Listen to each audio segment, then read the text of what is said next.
Women should remain silent in the churches. They are not allowed to speak, but must be in submission, as the law says. If they want to inquire about something, they should ask their own husbands at home.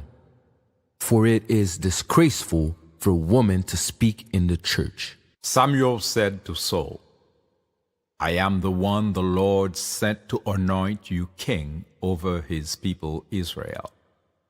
So listen now to the message from the Lord. This is what the Lord Almighty says. I will punish the Amalekites.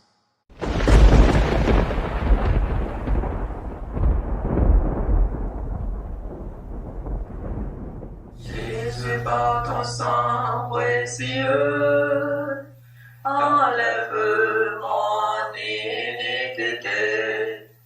Regarde-moi sur les cieux, dis-moi que tu m'as pardonné.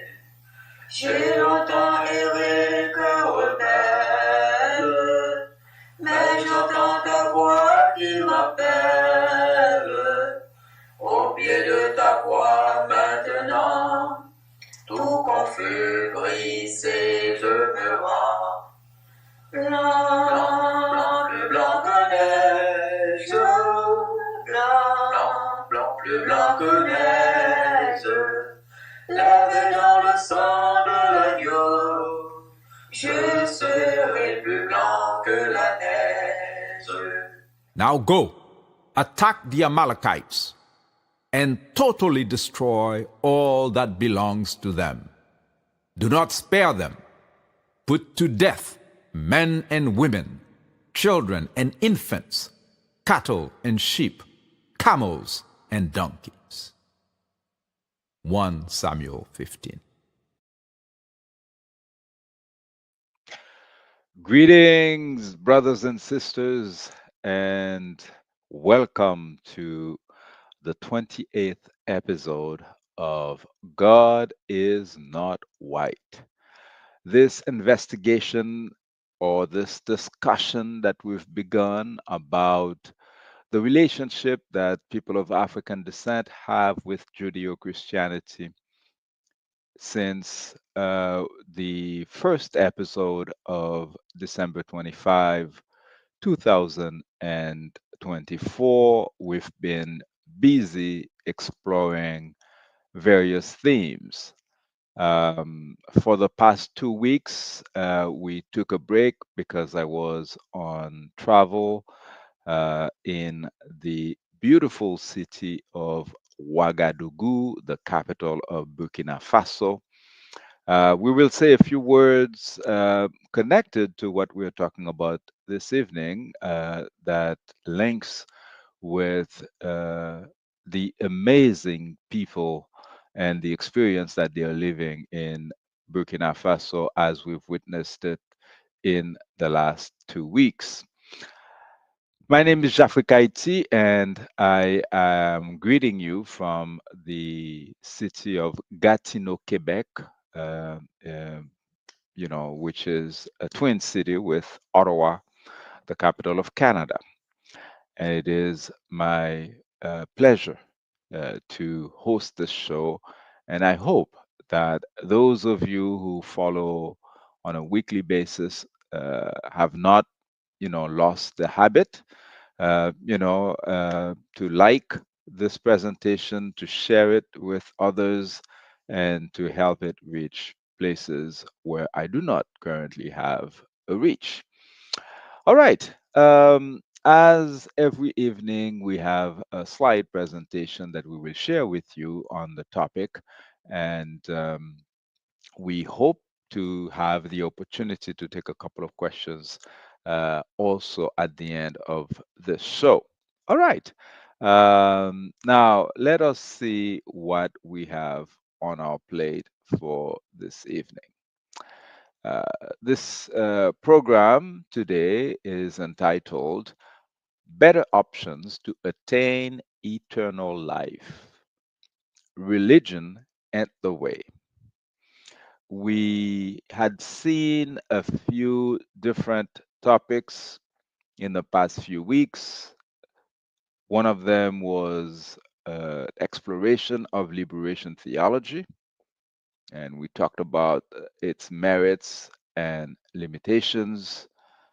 And then we spoke about how African Americans and Africans around the world are reaching different conclusions with regards to how to deal with the faith or the belief systems that they inherited from the Mahafa, the experience of colonization and neocolonization.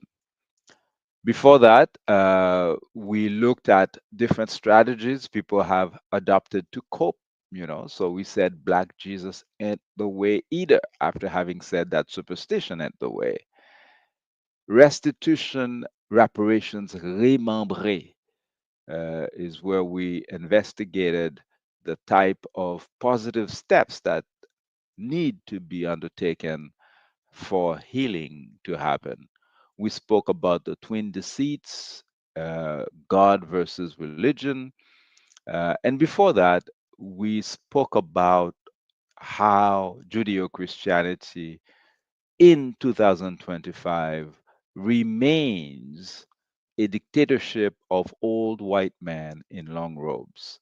When we did this program, um, there were some speculation about whether the next pope of the Catholic Church was going to be a so-called quote-unquote black pope.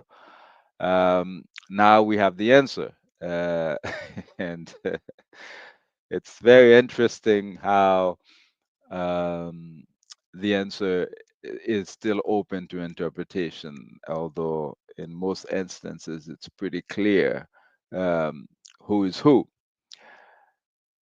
Their words, their votes, their book, their Jesus for their purpose. We spoke about, the Europeanization of Judeo Christianity and how the faith was established. We identified the difference between what we see in the scriptures for the character of Jesus, on whose name the faith was established, Christianity uh, for Christ. But in reality, we also saw how the scriptures have more words that can be attributed to someone like Paul of Tarsus than to a historical Jesus. And again, we spoke about the quest for the historical Jesus, how if you look for what is known in history, what would remain when you compare that to all of the uncertainties about whether this person actually existed. We spoke about how Christianity came to Haiti and how I became a so-called Black Christian, born of a couple of parents who were uh, Episcopalians, faith established in Haiti by Africans who escaped racial slavery and persecution in the United States to find freedom in Haiti. Well, today we are looking at a set of questions that human beings all over the planet have. What happens after death, and what kind of answers that the religions are offering us, why these mysteries seem to be issues that bother us, the fear of death, or the effort to try to escape death, or if you try to put it positively, uh, the search for eternal life and the promise of eternal life as is found in religion.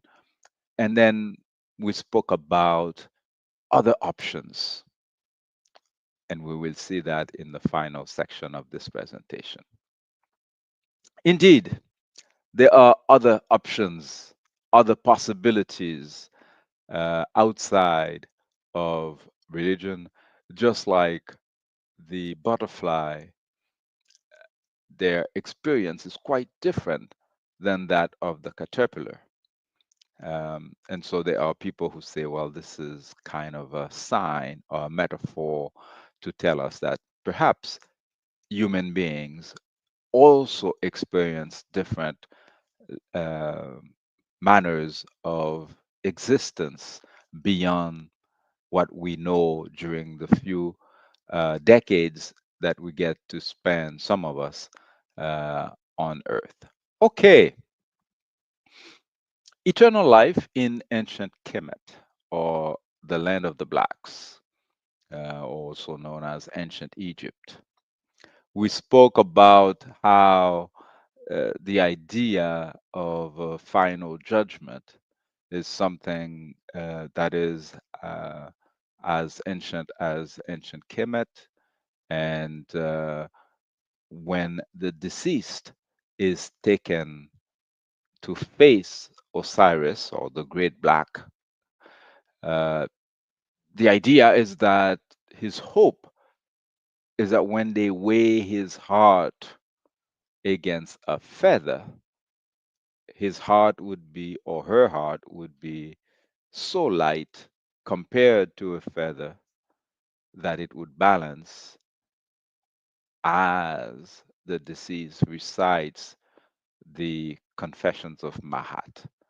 The most popular version is that there are 42 negative confessions. You know, I have not stolen my neighbor's wife. I have not committed adultery. I have not sullied the water, etc., etc., etc.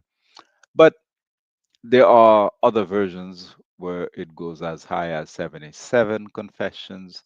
Uh, Regardless, the point being that the idea that there is an existence beyond life as we know it, as we are experiencing it right now, is something that is very ancient, at least till at the time of ancient Kemet, and this was always perceived as something that you get to earn. It's not a gift.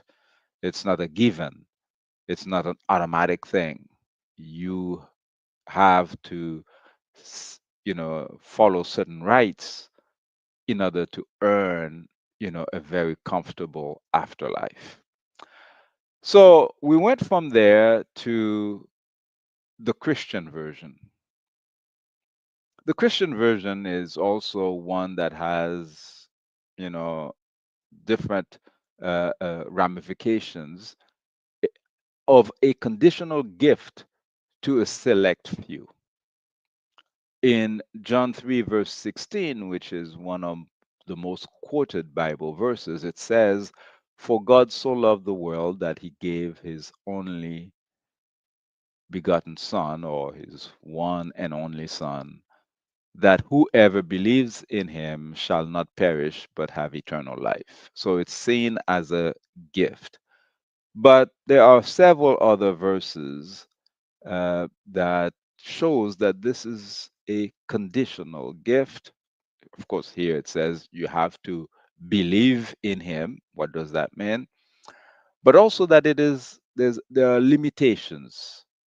For instance, in Revelation 7, verses 3 and 4, it says, "Then I saw another angel ascending from the rising of the sun with the seal of the living God, and he called with a loud voice to the four angels who had been given power to harm earth and sea, saying, 'Do not harm the earth or the sea or the trees until we have sealed the servants of our God on their foreheads.' And I heard the number of the sealed, 144,000, sealed from every tribe of the sons of Israel." Now, of course, we discussed how we went from an idea that this is an ethnocentric God, so it's specifically the God of Abraham, Isaac, and Jacob, Israel, to a universal God that covers all of humanity. And we saw the tension between having this God of Israel and this universal God, because it keeps on referring to itself as a God that has a chosen people. And again, even in the promise of eternal life, not everybody gets to experience eternity in the same manner, even the ones that are considered to be, chosen or adopted by that God. As you can see, this reference of the 144,000, of course, we've been several billions who've experienced life on this earth by all estimates. But so 144,000, even if you would put it to being a figurative thing, it still denotes the idea that it is a select few. It's not to all. But more than that, there are two concepts in the Christian afterlife or eternity. On the one hand, there is the gift of God's Son. Whoever believes in Him gets, eternal life. But there's also a terrible threat to all the others. In 2 Thessalonians 1, verse 9, they will suffer the punishment of eternal destruction away from the presence of the Lord and from the glory of his might. And in Revelations 20, verse 10, it says, and the devil who had deceived them was thrown into the lake of fire and sulfur, where the beast and the false prophet were, and they will be tormented day and night forever and ever. Of course, the cartoonist having fun here shows you those who go to heaven get a harp to make beautiful music, and those who go to hell get an accordion. Now, of course, there are people who will take offense because, of course, they are lovers of the accordion, but you can imagine the person who did this cartoon is not a fan of the accordion. But, I beg to differ uh, because, Stevie Wonder, one of my favorite artists, has played some mighty good accordion. So, again, we will get again to this issue of taste and preferences. As some folks have discussed, how would you really like to spend eternity, and who would you like to spend eternity with? Like in this options there, like which crowd is more likely to be,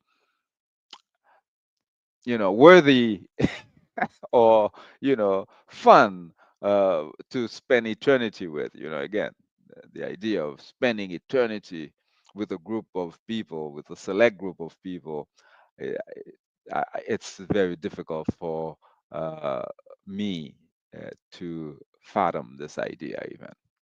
However, so for the average Christian, um, that's the offer.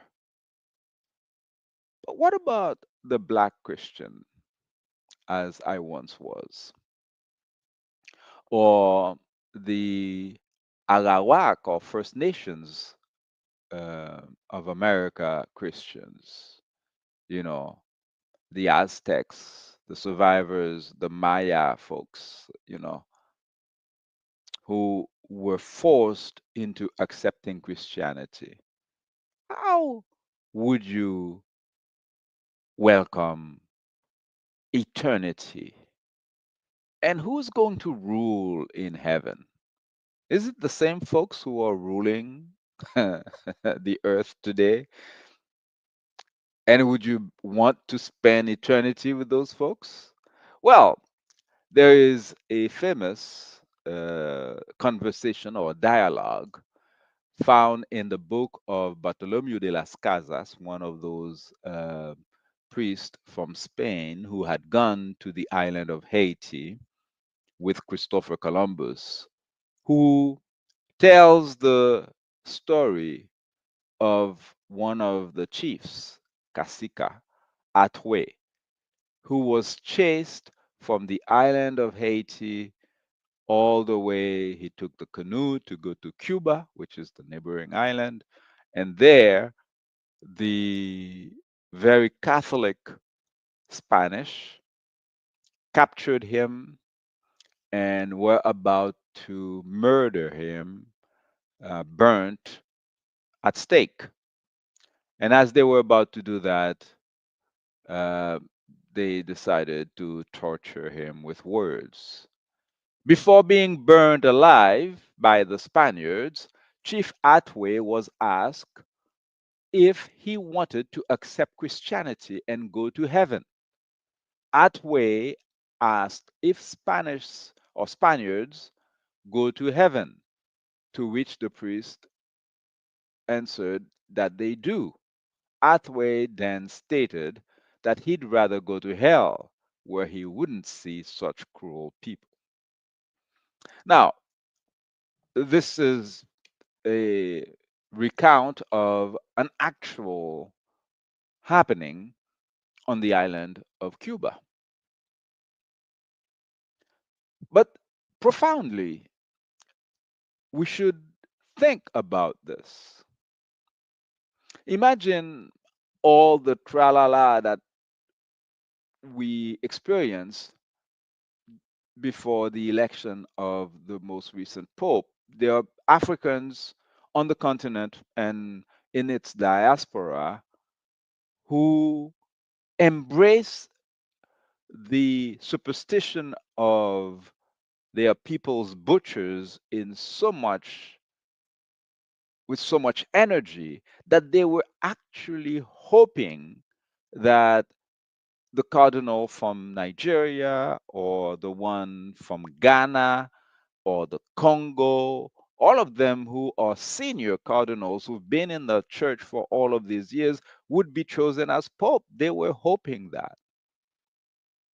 For myself, it was like inconsequential because honestly, that doesn't mean anything at all.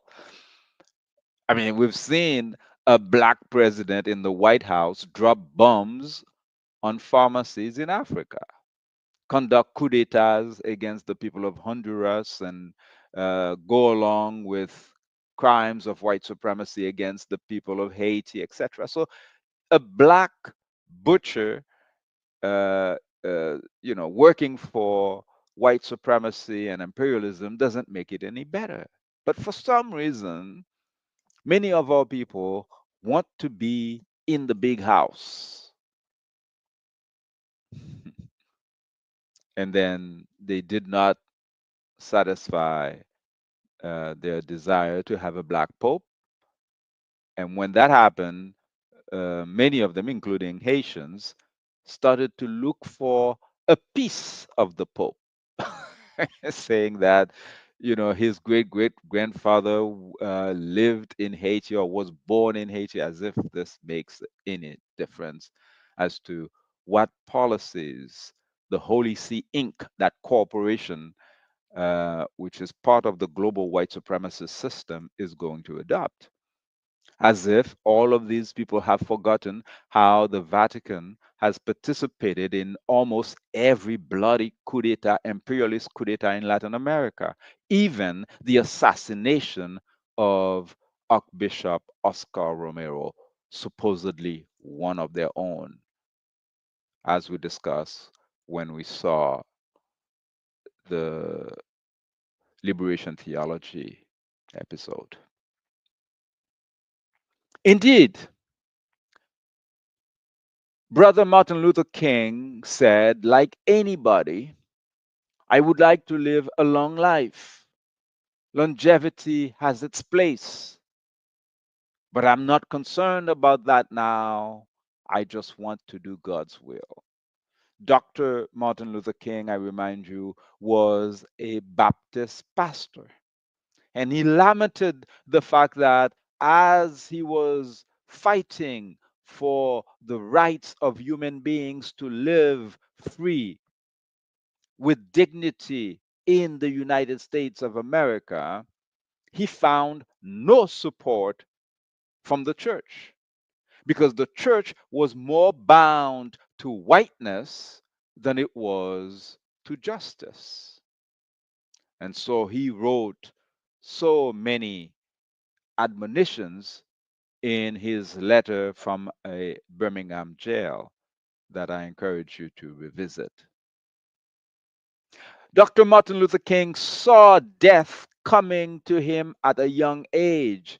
The young father was 39 years old. He had, his daughters and his sons and his beautiful, valiant, beautiful, powerful wife. Yes, I said beautiful twice because Coretta Scott King is such an elegant woman, powerful woman who fought the government of the United States, which murdered her young husband at 39 years of age.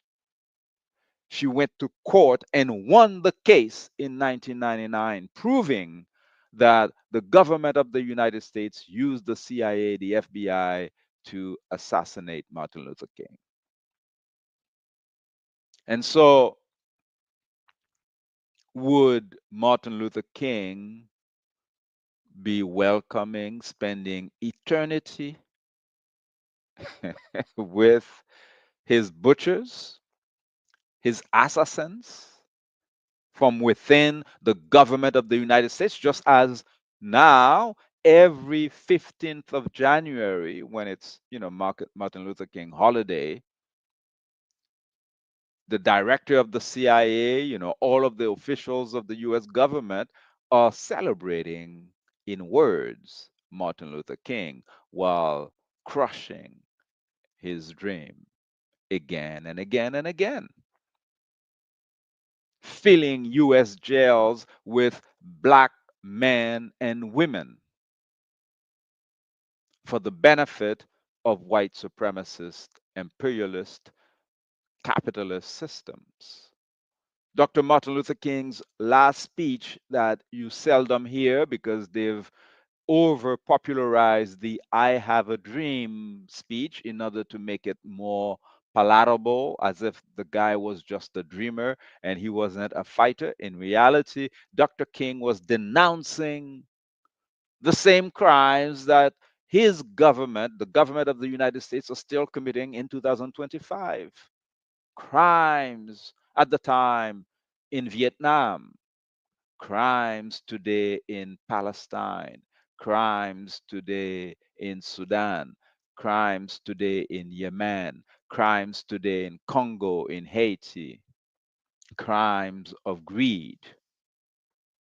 Yes, Dr. King was not about dreaming, he was about standing up for justice. And he knew that by doing so, his life was threatened.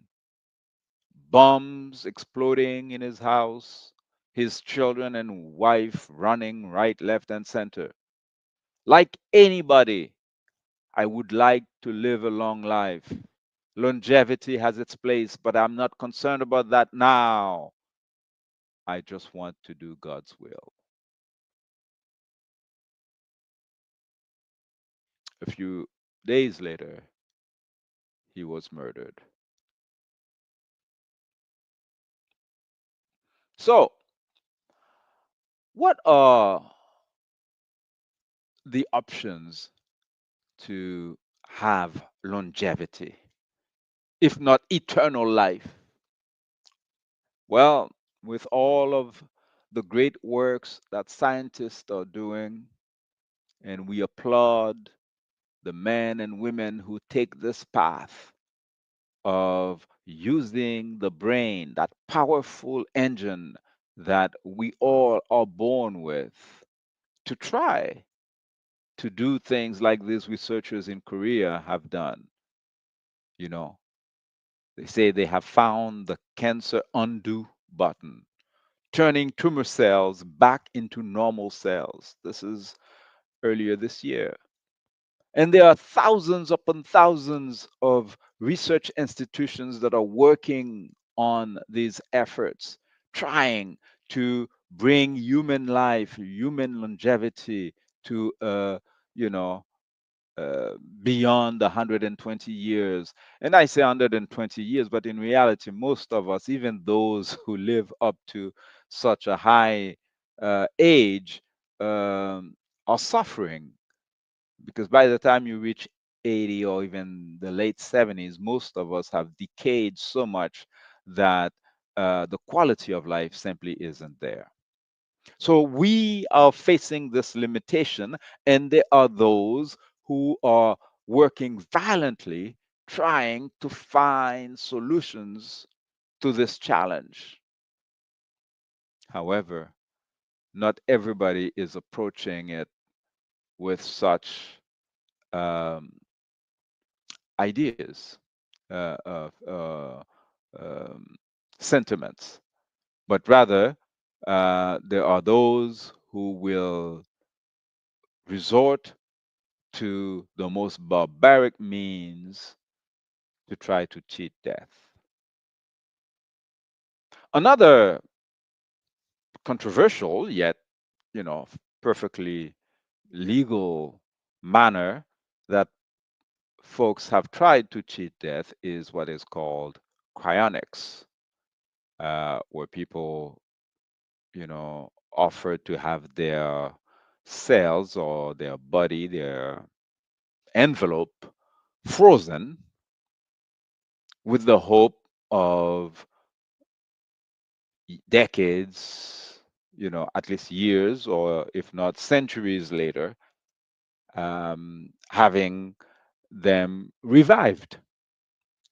But there's only one small problem with the cryonics approach.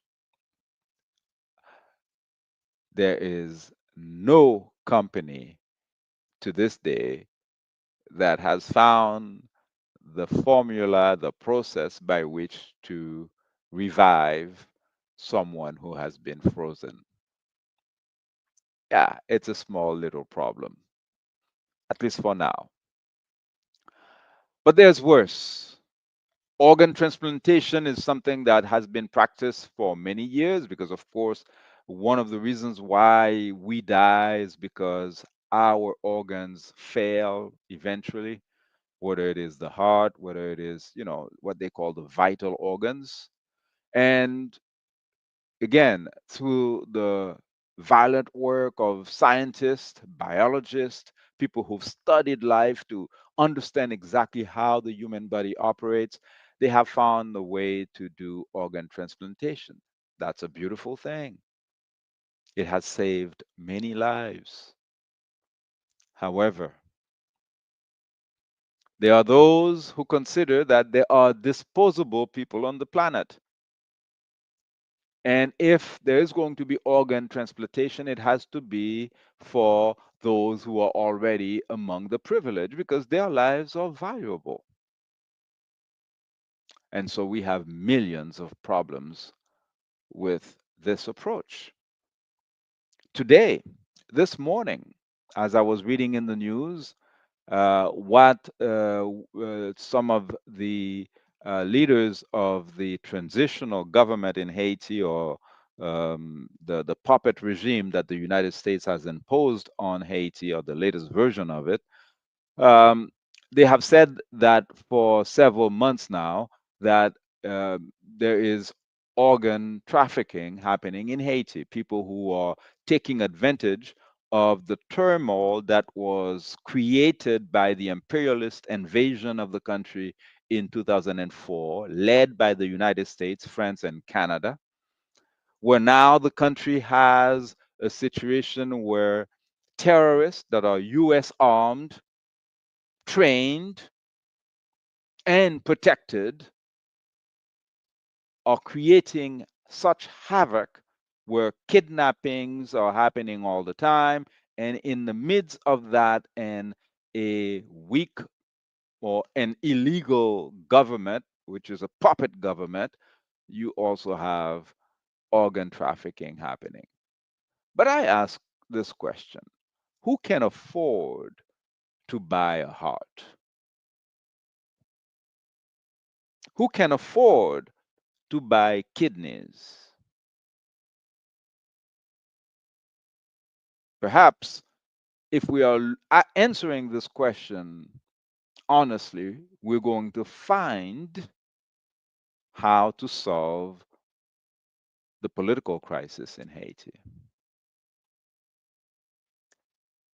There are many documentaries about the topic, and you will notice that places like Haiti, Colombia, like this film here talks about it, uh, where you have these situations of conflict, war, in countries where they don't produce arms, often there's also organ trafficking.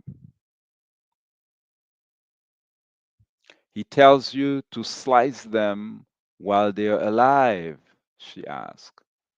I encourage you to watch this documentary.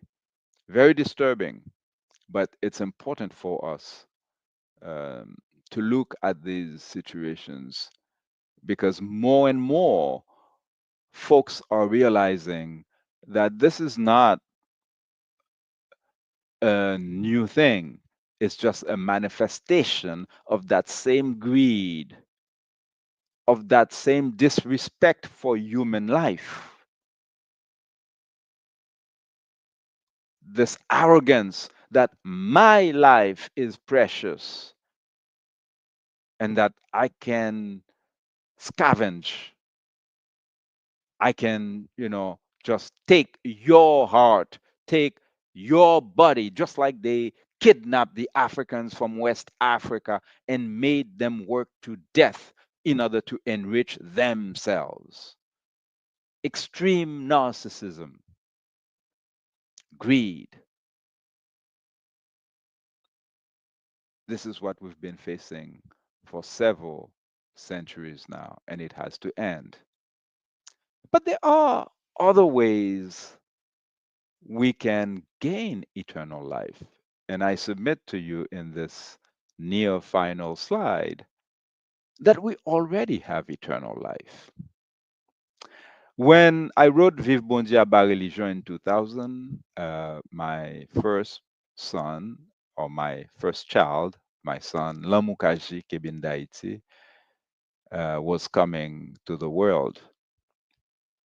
The book was published 2 months before he came into the world. And every now and again, I startle at one of his pictures that look exactly like my picture when I was a child. And in a way, as someone who studied biology and genetics, when I was looking at uh, the DNA and how you get 50% from your mother, 50% from your father, who themselves got 50% from their mother. That is eternal life. Because these DNA compositions that go through several generations mean that this person or part of that person is living in a time and place and space that others who were there generations before did not know. And therefore, my grandfather, the father, Reverend Jean-Élie Saint-Sainville, is alive today in Ottawa, a good part of him, right? Because indeed, 25% of the genes that I carry are from him, as there's another 25% that comes from my grandmother, etc. So eternal life is here. But being selfish, we want our own life, the way our composition, our unique composition that makes us who we are, to remain on earth forever. No. Why? Why would you want to do that? And so when I read my DNA results, uh, I smile looking at the explanation for the Nigerian there between 1850 and 1760, saying you most likely had a second great grandparent, third great grandparent, fourth great grandparent, or fifth great grandparent who was 100% Nigerian. This person was likely born between 1760 and 1850. And then you see the compositions there for Senegambian, Guinean, African hunter gatherer, Ghanaian, Liberians, Angolans, Congolese, Spanish and Portuguese, British and Irish. Now, in my particular case, I know that many of the folks here are African women who were kidnapped by these European men, British, Spanish, Portuguese. But that's the combination. You don't get to choose your DNA, you just inherit it. However, what it tells me is that these Wolof, these Dahomean, these Igbo, these Congo men and women who were kidnapped, who were supposed to be dead, forgotten, even their names were stolen from them. Well, they've cheated death because lo and behold, their DNA is alive in 2025, although mixed with the DNA of the rapist. Such is life. And so the struggle begun on the African continent has traveled to the Americas over several generations and now has reached Australia and all over the world. And as I was last 2 weeks in Ouagadougou in Burkina Faso, reflecting on the fact that we as African people have seen our princes and our princesses murdered at a young age. The desire to cheat death, quote unquote, or to overcome the aggressor who tries to kill us early on in life is a constant thought in my mind. Indeed, the current president of Burkina Faso, the young captain, a geologist who became a military man to liberate his people, Ibrahim Traore, is 37 years of age, the exact same age that Thomas Sankara had when the Belgians, in cahoots with the Americans and the French, murdered him in 1987, October 15th. Indeed, it is important to remember how Malcolm X, Dr. Martin Luther King, Maurice Bishop, all of them never lived to live a 40th anniversary. They were robbed of their most productive years. If he had been alive this week, Malcolm X would have turned 100 years of age. As I told the journalist in Ouagadougou last week. We need to reach a time when Africans do not have to erect monument to martyred heroes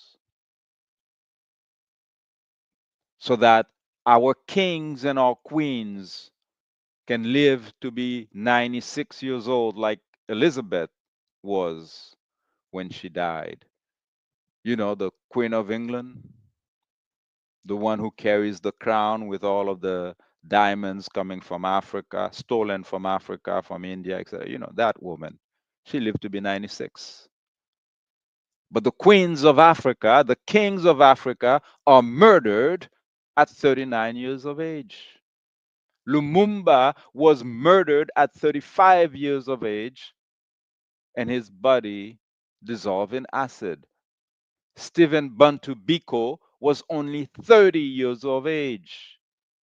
Fred Hampton, 22, his wife pregnant by his side, covered in blood, his blood, as he lay dying in that bed. Fred never knew his children or his child. So, how did Thomas Sankara manage to be alive and celebrated in 2025? As on May the 17th, we were celebrating his contribution to humanity at this beautiful memorial built by Francis Kéré, the celebrated architect from Burkina Faso. Well, Thomas Sankara cheated death not by cheating, but by doing the right thing. He stood up for the right fight. And so I submit to you that it is not so much how many years we spend on earth, although I will continue to argue that we must fight for Africans to live long, prosperous, beautiful, happy lives. Yes. However, longevity is not really in terms of the number of years, but the quality of our impact as we were alive. And so, if you ask me, if you compare the 37 years of Thomas Sankara with, you know, whatever the 90 years that some of his direct murderers had spent on earth, you know, committing crimes, yeah, we're glad that Thomas Isidore Noel Sankara was with us. He was no waste of human DNA, but rather a blessed soul. We were glad to hear the words of his brother, uh, Valentin Sankara, uh, who is alive today and can give testimony about his brother, Thomas Isidore. And I take this moment to thank the beautiful people of Burkina Faso who are currently being punished by the Western propaganda maligning their nation. Um, I see many beautiful hotels in Ouagadougou. I didn't get an opportunity to go to other cities, but those hotels need to have your visit. This is a beautiful people, very welcoming, a lot of young, dynamic people. The isolation that I saw, that propaganda, Western propaganda, white supremacist, racist propaganda, as it's being spewed by Donald Trump, but not just Donald Trump, right? There are many cousins of Donald Trump who are smarter than him, who use different words, but they're doing the same thing. They want to steal the gold of Burkina Faso. their uranium and of Mali, of Niger. They don't want to pay fair price. And so they're isolating that nation, they're punishing it, they're arming terrorists to destabilize the nation, all because of greed. This has to stop. We did not stand early enough, numerous enough to save the lives of Lumumba, Sankara, Bishop, King, Malcolm, Biko, Hampton. Shall we wait until a few other African progressive leaders have been murdered and then you're going to make documentaries, write books about it? We need to stand up when it counts. Because that's how we cheat death, by making our lives meaningful right here. A few references, and we have a few minutes. If you dial the number that is 613-482-2549, you will be able to reach us by WhatsApp. The single Mahat confession I consider essential for all Haitians is to face Dessalines on Judgment Day and say confidently, Father, I have done everything in my power to ensure the resources of Haiti are shared equitably among all of its children, particularly those whose fathers were in Africa on January 1st, 1804. When I touched the soil of Africa for the first time in 2006, and I was in at the Djoser Pyramid, the Step Pyramid in the Giza Plateau, I could not resist the temptation of writing Jean-Jacques Dessalines' name on the rocks. Not because I wanted to do, what do you call that, graffiti, or to, spoil it, but because I think it is so difficult for the survivors of the Mahafa, those of us who come from these men and women who were kidnapped, tortured, and displaced from Africa, brought to the Americas, to go back to Africa. Therefore, when we go, we need to have a conversation with our people to say that, and especially with our ancestors as well, to say that we have come back despite the odds. Because Djoser built a pyramid of stone. He needs to know that Jean-Jacques Dessalines, peace be unto him forever, had built a pyramid of humanity where he basically established once again that there is another way of being, another way of inhabiting the planet. Tout moun se moun. And so again, I will put the number here. If you would like, you can reach me at 613-482-2549, 613-482-2549, and I will be glad to share a few words with you. I say hello to you right to right. Enjoyed watching you live on Facebook in Burkina Faso. Well, thank you, brother. It was indeed my privilege to share this experience with you. Chantal Timothée, bonsoir, bonsoir. M'kontent d'eske ou la. Un pile respect. Much love. And I remind folks that all the programs that stopped during the time that we were traveling, it was very difficult. We couldn't really, do the regular shows. So I did a few, lives, but not as we do the regular shows. Like this program is 1 hour, and The program that we do on Sundays is 2 hours in Haitian Creole.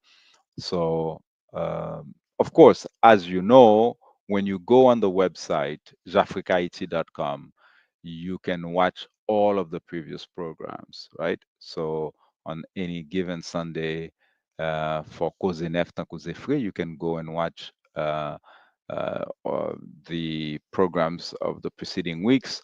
And likewise, for God is Not White, we put them up, the YouTube link on the website jafricaiti.com a few hours, at most a day or two after the program has aired.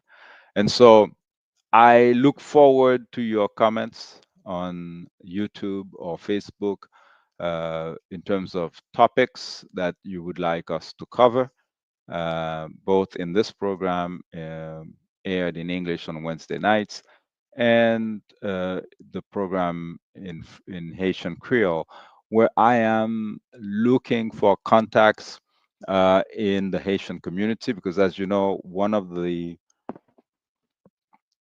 objects of that program is to interview sons and daughters of Haiti inside of the island or outside of it that are, you know, participating in the resistance of our people, uh, looking for life, beauty, even when we keep finding all kinds of difficulties on our path.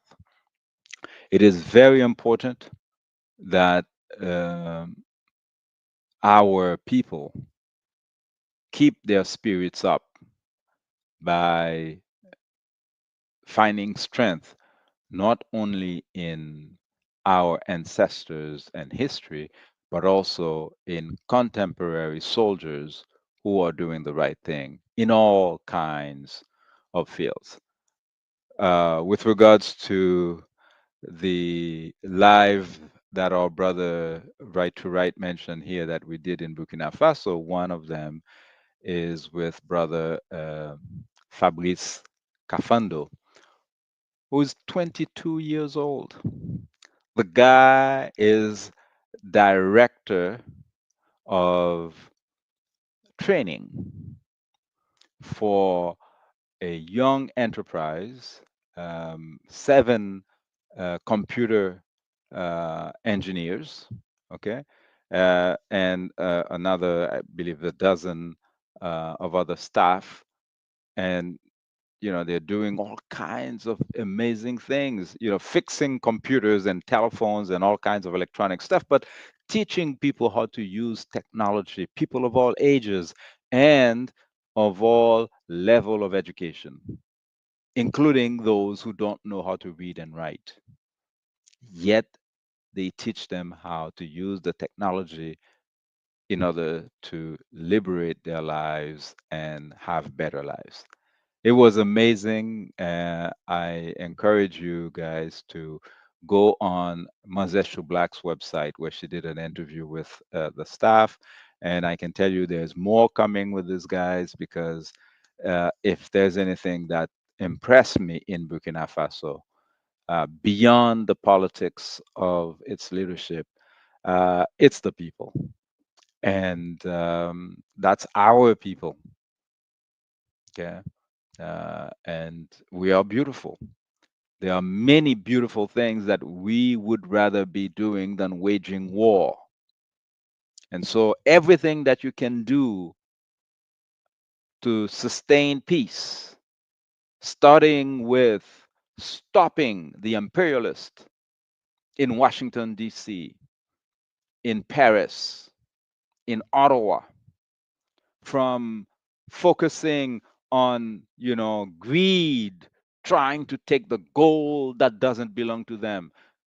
Everything you can do at that level, here and there, that will allow the people of Africa to focus on building up their lives, on creating great art and culture, as we've always done throughout human history. Aïe Bobo, merci un pile, Kembe Fem Palage. And as we say in most of the people, you know, les hommes au pays des hommes intègres, barca, which means thank you. Ok, nous allons jouer à identifiez-moi le personnage. Alors, nous commençons. Ici, Toutankhamon. Tankam. Ok. À cause de sa grosse carcasse, puis il y a comme un serpent. On y va, go. Monsieur Lamukaji. Moi, je pense que c'est la mère à Toutankhamon. Elle n'avait pas de nom? Non, je ne me rappelle pas. Ti. Thierry. Tillé. Ah. La reine Tillé.